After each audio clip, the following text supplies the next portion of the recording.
Tenemos el cartón, de Paco Calderón de hoy, si son tan amables, para que podamos ponerle un cerrojo a este asunto, sí, para que vean lo que es verdaderamente la visión desde el Estado sobre la educación y cómo quiere el presidente que estén nuestros niños y jóvenes. ¿Cómo quiere que estén? A ver, ¿ya está al aire?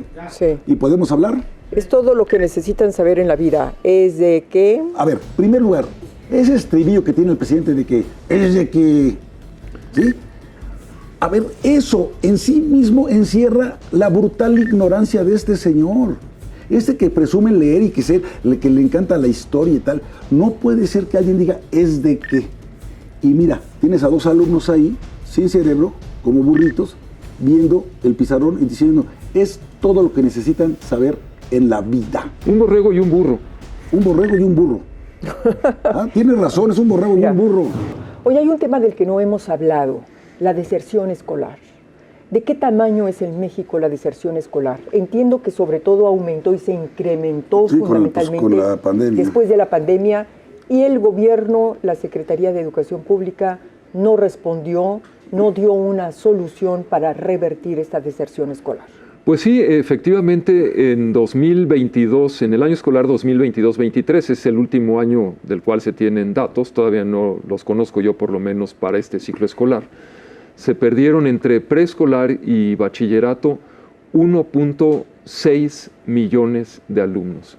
1.600.000 alumnos menos en el sistema educativo en 2022 que en 2018.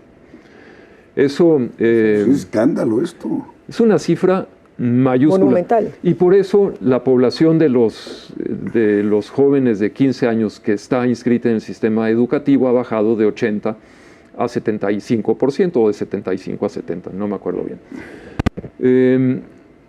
El acento del gobierno no ha estado en resolver el problema de la deserción, del enorme abandono que hubo, ni de la pérdida de aprendizaje. Exacto.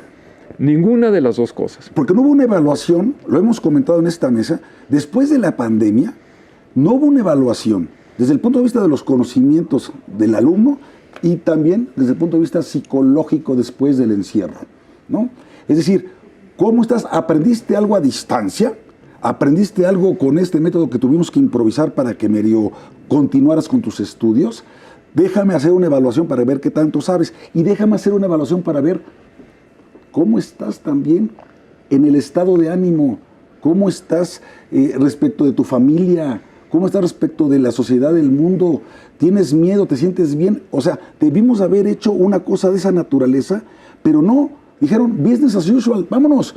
Siguiente curso, siguiente ciclo escolar y entonces seguimos adelante sin hacer este tipo de medición. No hubiera sido menos grave, malo sí, pero menos grave, si la respuesta hubiera sido que las cosas continúen como siempre.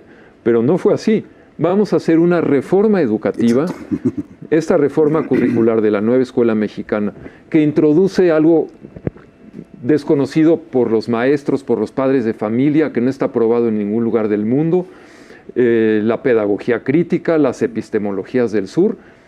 Ahí se puso el esfuerzo, en algo que no tiene nada que ver y que distrae el esfuerzo de toda la sociedad, de los maestros en primer lugar, los pone en un brete. Los pobres maestros han tenido que trabajar doble, triple para tratar de entender lo que se espera de ellos, para entender ese galimatías, y en una altísima proporción dicen, no lo entiendo, entonces mejor prefieren pagar para comprar lo que se les pide, los programas analíticos, en vez de que esos maestros estén dedicados como correspondería, porque es su sentido del deber y ellos cumplen con lo que saben hacer para que los alumnos, sus alumnos, aprendan lo que van a necesitar en la vida.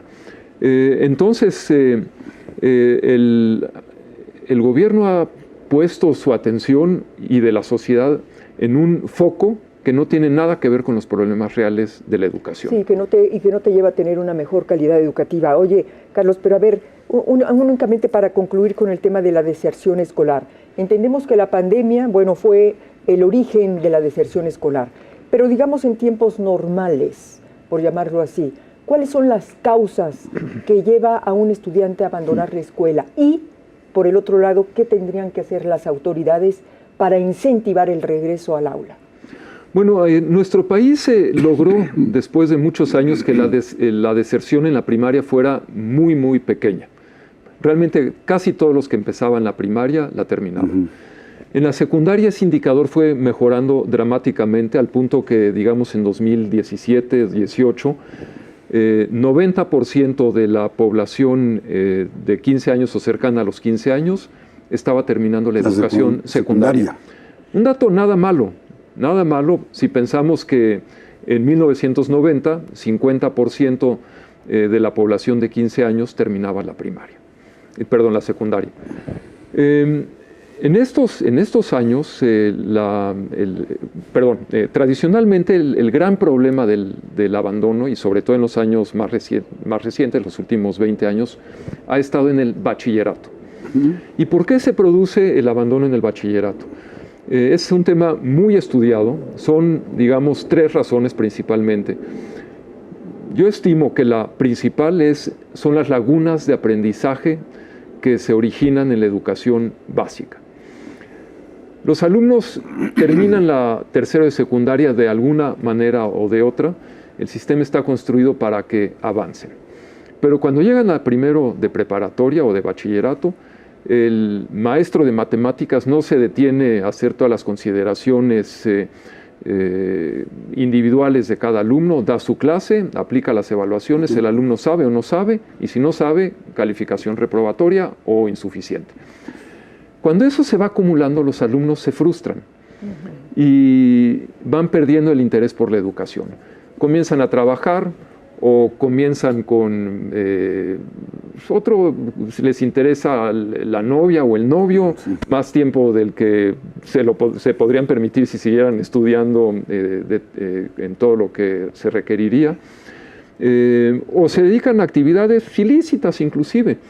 El sistema educativo tendría idealmente que lograr que sus alumnos terminaran la secundaria sin esas lagunas. Pero si ya llegaron al bachillerato con esas lagunas, tendría que invertir mucho más en dar atención a esos jóvenes para que no abandonen. Con tutorías en la materia en que los aprendizajes sean flojos o con tutorías en otros aspectos. Y eso me lleva a una segunda causa de deserción que son, los problemas socioemocionales de los jóvenes, o más que los problemas, la etapa de maduración tan compleja en que están los jóvenes entre los 15 y los 17 años. Eso también implicaría que las escuelas invirtieran más, que el sistema educativo pusiera más atención a cada persona, qué cruza su cabeza, por qué empieza a bajar su rendimiento, por qué empieza a faltar a clases. Y la tercera razón es la económica. Yo creo que esa es la menos relevante en el conjunto del sistema. Eso no quiere decir que no haya grupos de la población para los que esto sí sea crítico. Y en esos casos habría que aumentar las becas. Se ha optado en esta administración por dar becas universales en el bachillerato, como si todos las requirieran con la misma intensidad. Unos no las requieren y si se les dan es dar el dinero a quien no lo necesita, y otros las requieren más y no se les está dando lo suficiente. Pero para darles a todos y aún a los que no necesitan, se está dejando de invertir en las escuelas. No hay los tutores, se sobrecarga a los maestros, no hay material didáctico, no hay actividades deportivas, no hay instrumentos para la enseñanza musical que la Constitución dispone, y otra serie de elementos indispensables para que las escuelas cumplan su función. Si las escuelas no hacen bien su trabajo o no pueden hacer bien su trabajo, a pesar del enorme esfuerzo que hagan los maestros y los padres de familia y aún los alumnos, ¿cómo se va a lograr que esos jóvenes mantengan el interés en la educación? Esa es una causa mayor de deserción en el sistema educativo, la más importante. Déjenme comentar 2 cosas al respecto. Uno, decías, llegas a una edad entre los 15, 17, 18 años, que los jóvenes, lo que yo estoy observando de las nuevas generaciones, es que su tolerancia a la frustración es mucho menor de lo que eran en nuestras generaciones.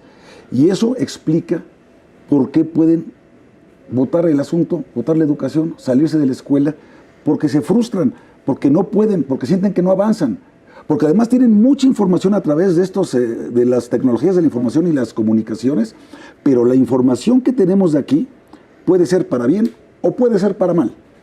Y los valores también van cambiando, porque tú aquí vas a evaluar quién eres a partir de los likes que tengas en Instagram, o a ver cuántos comentarios subo sobre un mensaje que subiste por Facebook, etcétera, en lugar de medir tus habilidades por competencias con otros con los que vas a verte. Segundo, cuando ves lo que dice el director de materiales educativos ante el cuestionamiento de la Unión Nacional de Padres de Familia, me estoy refiriendo a Marx Arriaga, este impresentable servidor público, funcionario de la Secretaría de Educación Pública, cuando dice leer por goce es un acto de consumo capitalista. Leer por goce.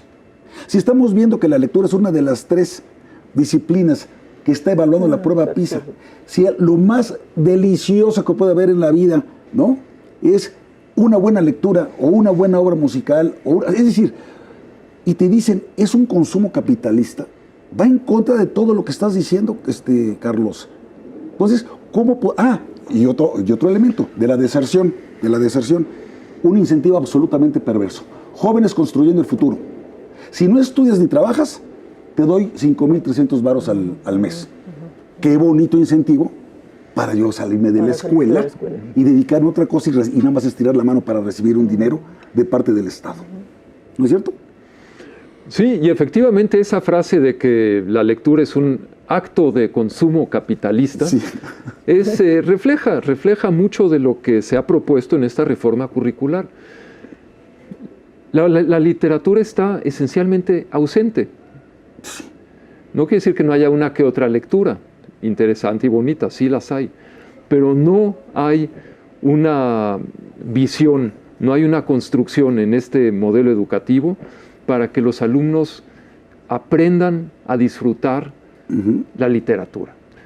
La visión de la lectura es utilitarista, que sirva para entender el problema social, observarlo, plantear una solución e indignarse para continuar el aprendizaje. Y de acuerdo a una determinada ideología. Y de acuerdo a una ideología tendiente impuesta a destruir cualquier tipo de diferencias de cualquier naturaleza que pudiera haber entre las personas. Tenemos el cartón, de Paco Calderón de hoy, si son tan amables, para que podamos ponerle un cerrojo a este asunto, para que vean lo que es verdaderamente la visión desde el Estado sobre la educación y cómo quiere el presidente que estén nuestros niños y jóvenes. ¿Cómo quiere que estén?